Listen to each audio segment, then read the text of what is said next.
ആത്മീയ ഉണർവ് അല്ലെങ്കിൽ സ്പിരിച്വൽ അവേക്കനിങ് എന്താണ്?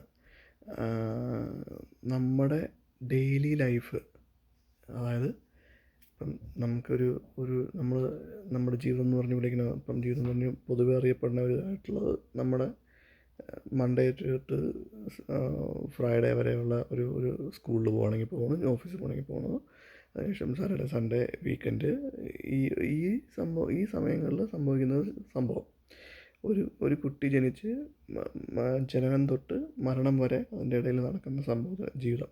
ആ ജീവിതത്തിൽ നമ്മൾ നോർമലായിട്ട് നമ്മുടെ ചുറ്റുപാടുള്ളവർക്കും നമ്മുടെ കൂടെ ഉള്ളവർക്കും അല്ലെങ്കിൽ നമുക്കറിയുന്ന ആൾക്കാരുടെയും ജീവിതത്തിൽ സംഭവിക്കുന്ന സംഭവം അതുപോലെയൊക്കെ തന്നെയാണ് നമ്മുടെ ലൈഫിൽ സംഭവിക്കുന്നത്. പല സ്കെയിലിലാണെന്ന് മാത്രമേ ഉള്ളൂ. ഇപ്പം വേറെ കൺട്രിയിൽ പോകുകയാണെന്നുണ്ടെങ്കിൽ, വേറെ കൺട്രിയിലെ ആൾക്കാരുടെ ലൈഫ് സ്റ്റൈൽ എടുക്കുകയാണെന്നുണ്ടെങ്കിൽ അവിടുത്തെ സ്കെയിൽ ഡിഫറെൻ്റ് ആണ്. പക്ഷേ ഓൾമോസ്റ്റ് എല്ലാവരുടെയും ലൈഫ് സെയിം തന്നെയാണ്. ഒരു കുട്ടി ജനിക്കുന്നു, കുട്ടി ജനിച്ചിട്ട് പിന്നെ എഡ്യൂക്കേഷൻ കഴിഞ്ഞിട്ട് പിന്നെ ജോലിക്ക് പോകുന്നു, ജോലി കഴിഞ്ഞിട്ട് പിന്നെ അടുത്ത സ്റ്റേജസിലേക്കും കല്യാണമാണെന്നുണ്ടെങ്കിൽ കല്യാണം, അത് കഴിഞ്ഞിട്ട് മക്കളാവണം, പിന്നെ പൊസഷൻസ് നമ്മുടെ സൈഡിൽ കൂടെ തന്നെ കുറേ കാര്യങ്ങളൊക്കെ മേടിച്ച് കൂട്ടുന്നു, പിന്നെ റിട്ടയർമെൻറ്റ്, പിന്നെ മരണത്തിലേക്ക് കാത്തിരിക്കുന്ന അവസ്ഥ.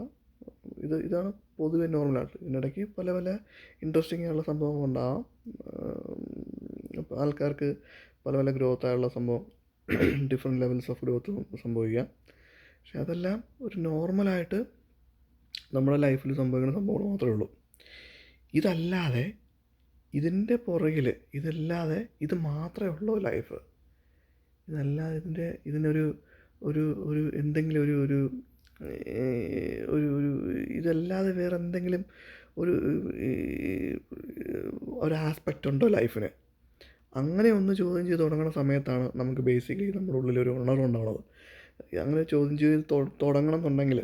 ചോദിക്കണം എന്നുണ്ടെങ്കിൽ പല സ്റ്റേജസ് ആയിട്ടാണ്. ആൾക്കാർക്ക് സഫറിങ് ഒരുപാട് വന്നിട്ടായിരിക്കും ചിലപ്പം ആൾക്കാർ സഫർ ചെയ്തിട്ടായിരിക്കും ലൈഫ് ഭയങ്കര മിസറബിളായുള്ള ലൈഫാണ് എനിക്കൊന്നും മാറ്റണം, എനിക്ക് കഷ്ടപ്പെട്ട് വയ്യ, ഇനി എന്തെങ്കിലും ഇത് മാത്രമേ ഉള്ളൂ, ഇങ്ങനെ കഷ്ടപ്പാട് മാത്രമേ ഉള്ളൂ, നന്നായിട്ടൊന്നും ജീവിക്കാനുള്ള ഒരു അവസരമില്ലേ എന്നുള്ളൊരു തോന്നൽ വരാം. ചിലപ്പം നല്ല രീതിയിൽ ജീവിക്കുന്ന ആൾക്കാർക്ക് നല്ല രീതിയിലാണ്, ഇത്രയൊക്കെ ഉള്ളോ, ജീവിതം ഭയങ്കര എളുപ്പമാണല്ലോ, നമ്മൾ ഇത് സുഖമാണല്ലോ, സുഖമായിട്ട് പോകണം, അപ്പം ഇതൊക്കെ ഉള്ളോ എന്ന് ചോദിക്കുമ്പോഴായിരിക്കും ചിലപ്പം അങ്ങനെ ഒരു സംഭവം വന്നത്, അങ്ങനെ ഒരു ഉണർവ് വന്നത്, അടുത്ത സ്റ്റേജിലേക്ക് പോകാൻ നമ്മൾ തയ്യാറായെന്നുള്ള സംഭവത്തിൽ അത് കൺസിസ്റ്റൻ്റായിട്ട് പോവാം. പിന്നെ അതൊരു ഉണർവിൻ്റെ ആരംഭമാണ്. ഉണർവെന്നുകൊണ്ടിരിക്കുന്ന ആരംഭമാണ്, ഒരിക്കലും തീരുന്ന സംഭവമല്ല.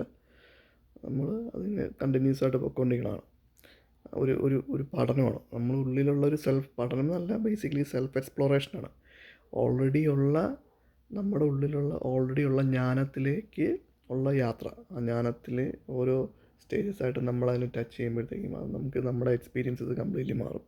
നമ്മൾ കംപ്ലീറ്റ്ലി മാറും. നമ്മുടെ പെർസെപ്ഷൻസും നമ്മൾ തിരിച്ചറിയുന്ന കാര്യങ്ങളും നമ്മൾ റിയലൈസ് ചെയ്യുന്ന കാര്യങ്ങളൊക്കെ കംപ്ലീറ്റ്ലി ഡിഫറെൻറ്റ് ഒരു നെക്സ്റ്റ് ലെവലിലുള്ള സംഭവങ്ങൾ. നമുക്ക് ഇതിൻ്റെ പുറകിലുള്ള നമ്മുടെ റിയാലിറ്റി എങ്ങനെ വർക്ക് ചെയ്യണു, നമ്മുടെ ലൈഫ് എങ്ങനെ വർക്ക് ചെയ്യണു, നമ്മുടെ ജീവിതത്തിൻ്റെ ഒരു ഡിവിനിറ്റി, അതെന്താണെന്നുള്ളതൊക്കെ നമുക്ക് മനസ്സിലാക്കി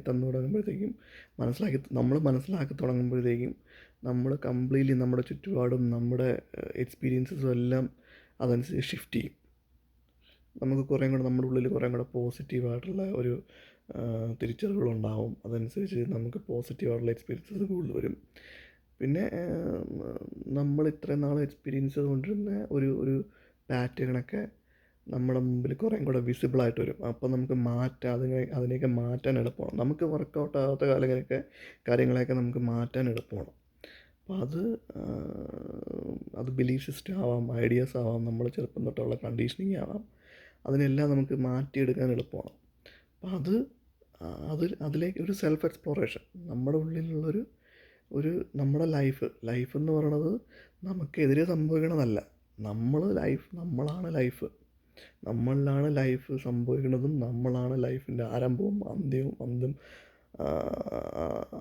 അന്ത്യവും. പിന്നെ നമുക്ക് വേണ്ടി ആണ് ലൈഫ് സംഭവിക്കുന്നതും, നമ്മളിലൂടെയാണ് സംഭവിക്കുന്നത്, ലൈഫ് എക്സ്പ്രസ് ചെയ്യണതും നമ്മൾ തന്നെയാണ് ലൈഫ് ക്രിയേറ്റ് ചെയ്യണത്. അപ്പം അങ്ങനെ ആ ഒരു ലൈഫിനെ നമ്മൾ ശരിക്കും അതിൻ്റെ ഒരു കൺട്രോള് ചെയ്തു തുടങ്ങുക എന്നുള്ളതിൻ്റെ ഒരു ഒരു ബേസിക് ഒരു അണ്ടർസ്റ്റാൻഡിങ് തൊട്ട് തുടങ്ങുക എന്നുള്ളതാണ് ഈ സെൽഫ് എക്സ്പ്ലോറേഷൻ അല്ലെങ്കിൽ നമ്മുടെ ഈ ഒരു അവേക്കനിങ് സ്പിരിച്വൽ അവേക്കനിങ് എന്ന് പറയുന്നത് കൊണ്ട് ഉദ്ദേശിക്കുന്നത് കേട്ടോ.